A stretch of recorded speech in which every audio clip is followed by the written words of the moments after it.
Sec reaction lang kay Vice President Leni Robredo. Sabi niya, Kala ko kisilit na munsod.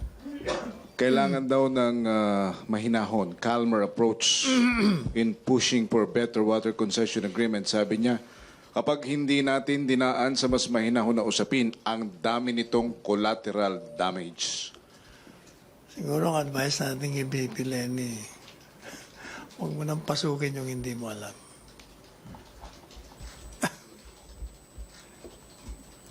What does it mean? It means I don't think she knows anything about it. The president has made a stand, and